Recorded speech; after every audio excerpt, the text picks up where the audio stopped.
মুক্তাগাছার ইতিহাস media YouTube চ্যানেলের পক্ষ থেকে সকলকে স্বাগতম জানাচ্ছি। অস্ত্রের ভয় দেখিয়ে তুলে আনতেন যাকে তাকে, টাকা দিলে ছাড়া পেতেন কেউ কেউ। টাকায় বনিবনা না হলে মাদক কারবারি দেখিয়ে কথিত বন্দুক যুদ্ধে শেষ করে দিয়েছেন অনেকের জীবন। এই ওসি আর কেউ নন, তিনি ওসি প্রদীপ কুমার দাস, যিনি এখন মৃত্যুদণ্ড মাথায় নিয়ে কারাগারে নির্জন প্রকোষ্ঠে বন্দী। মেজর সিনহা খুনে প্রদীপকে দীর্ঘদিন কারাগারেও দেখতে আসে না কেউ। যে স্ত্রীর জন্য বিভিন্ন অপরাধ করে সম্পদের পাহাড় গড়েছিল, সেই স্ত্রীও এখন ছাড়া পেয়ে ফুর্তি করে বেড়াচ্ছে। আর প্রদীপ দিন গুনছে ফাঁসির দড়িতে ঝোলার। চরম উৎকণ্ঠা আর অনিশ্চয়তায় কাটছে এই কুলাঙ্গারের প্রতিটি মুহূর্ত। নাম যেমন প্রদীপ কুমার, নামের প্রতি তার সুবিচারও ছিল বেশ। একটা সময় ছিল যখন ওসি প্রদীপের চারদিকে ছিল শুধু আলো আর আলো। অবৈধ সম্পদে গড়া টাকায় বিছানায় ঘুমাত সে প্রদীপ অবশ্য এখন নিভে গেছে। প্রদীপের চারপাশে এখন শুধু অন্ধকার আর অন্ধকার। কারাগারের চার দেওয়ালে আটকা প্রদীপ এখন যেন দিনের আলো চোখে দেখেন না। সেনাবাহিনীর অবসরপ্রাপ্ত মেজর সিনহা মোহাম্মদ রাশেদ খানকে হত্যা মামলায় মৃত্যুদণ্ডাদেশপ্রাপ্ত আসামি প্রদীপ আগে থেকেই আলোচনায় ছিলেন। সমালোচিত ছিলেন একের পর এক ক্রসফায়ার আর কঠোরতার জন্য। টেকনাফে ভয়ের রাজত্ব কায়েম করেছিলেন এই পুলিশ কর্মকর্তা। জানা গেছে, দীর্ঘদিন ধরে ওসি প্রদীপ গাজীপুরের কাশিমপুর হাই সিকিউরিটি কেন্দ্রীয় কারাগারে রয়েছেন। একই কারাগারে রয়েছেন পরিদর্শক লিয়াকত আলীও। প্রথমে জেল কোড অনুযায়ী ওসি প্রদীপ ডিভিশন সুবিধা পেতেন, তবে রায়ের পর অর্থাৎ 2022 সালের 31শে জানুয়ারি মৃত্যুদণ্ডাদেশের পর থেকে দণ্ডপ্রাপ্ত আসামি হওয়ায় ডিভিশন সুবিধা বাতিল হয়ে যায় প্রদীপের। বর্তমানে সাধারণ কয়েদিদের মতোই থাকছেন ওসি প্রদীপ। এদিকে প্রদীপের দুর্নীতির টাকা রক্ষা করতে গিয়ে ফেঁসে যান তার স্ত্রী চুমকি। দুর্নীতির মামলায় 21 বছর দণ্ডিত হয়ে তিনিও কারাগারে ছিলেন।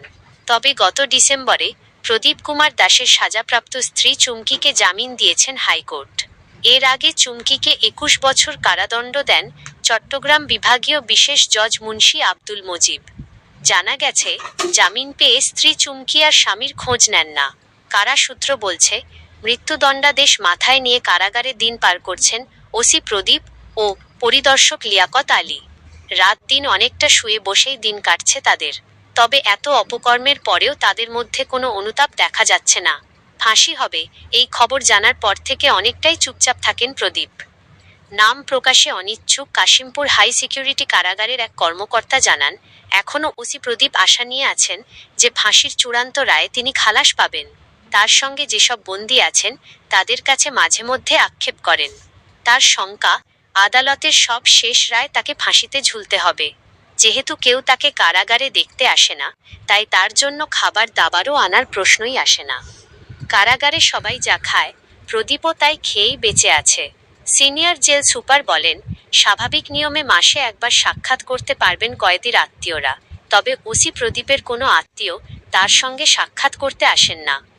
গত মাসে মেজর সিনহা হত্যাকাণ্ডের জন্য প্রদীপ কুমার দাসের দ্রুত ফাঁসি কার্যকর ও তার সহযোগীদের বিচারের আওতায় আনার দাবিতে বিক্ষোভ মিছিল করে কক্সবাজারের টেকনাফের সাধারণ নাগরিক ও বৈষম্য বিরোধী ছাত্র আন্দোলন। প্রদীপের অপকর্ম, দুর্নীতি ও নানা অপকর্ম করে স্ত্রী সন্তানের জন্য সম্পদের পাহাড় গড়েছিলেন প্রদীপ কুমার দাস। ক্ষমতার জোরে সদবন রত্না বালা প্রজাপতির বাড়ি পর্যন্ত দখল করে নিয়েছিলেন তিনি ও তার স্ত্রী চুমকির নামে একাধিক বাড়ি, ফ্ল্যাট, ব্যবসাসহ সম্পদের পাহাড় গড়ার তথ্য পায় দুর্নীতি দমন কমিশন। সিনহা হত্যা মামলার অভিযোগপত্রে বলা হয়, সিনহা গ্রাম বাংলার আনাচে কানাচে ঘুরে ভ্রমণ পিপাসুদের জন্য বিভিন্ন স্থানের প্রামাণ্যচিত্র ধারণ করতেন। এরই ধারাবাহিকতায় তিনি তার সহযোগীদের নিয়ে 2020 সালের 7 জুলাই কক্সবাজারে রামু থানাধীন হিমছড়ির নীলিমা রিসোর্টের একটি কটেজে ওঠেন। তখন ওসি প্রদীপ বাধা দেন। ওসি প্রদীপ বলেন, তিনি মেজরের ধার ধারেন না। তিনি বহু সাংবাদিককে পিটিয়েছেন, জেলে পাঠিয়েছেন। এ সময় প্রদীপ সিনহাদের ভয়ভীতি দেখান, হুমকি দেন এবং কক্সবাজার ছেড়ে যেতে বলেন। এরপর সিনহা টেকনাফে একই ধরনের প্রামাণ্যচিত্র ধারণ শুরু করেন। তখন ওসি প্রদীপের মাদক নির্মূলের নামে টেকনাফ থানায় নিরীহ মানুষের উপর নির্যাতন নিপীড়নের তথ্য জানতে পারেন। নির্যাতনের শিকার অনেক ভিকটিম পরিবারের সদস্য সিনহা এবং তার সহযোগীদের কাছে প্রদীপের অত্যাচারের রোমহর্ষক বর্ণনা দেন। এসব কাজের এক পর্যায়ে ওসি প্রদীপের সঙ্গে সিনহা, শিপ্রা দেবনাথ ও সাহেদুল ইসলাম সিফাতের দেখা হয়ে যায়। তখন তাদের সঙ্গে ক্যামেরা সহ ভিডিও ধারণের সরঞ্জাম ছিল। তারা ওসি প্রদীপের সঙ্গে এসব বিষয় নিয়ে কথা বলার চেষ্টা করেন। তখন প্রদীপ তাদের সঙ্গে দুর্ব্যবহার করেন এবং তাদের এ কাজ থেকে বিরত থাকার নির্দেশ দেন। প্রদীপ তাদের হুমকি দিয়ে বলেন, ইন্টারভিউ ভিডিও চিত্র বানিয়ে ইউটিউবে প্রচার করে তার কাজে প্রতিবন্ধকতা সৃষ্টি করলে মেজর সাহেব ও তাদের ধ্বংস করে দেবেন। এসব অপকর্মের বিষয়গুলো প্রচার হলে তার চাকরির বিরাট ক্ষতি হবে অনুমান করে বিষয়টি তিনি বাহারছড়া পুলিশ তদন্ত কেন্দ্রের পরিদর্শক মোহাম্মদ লিয়াকত আলীকে জানান।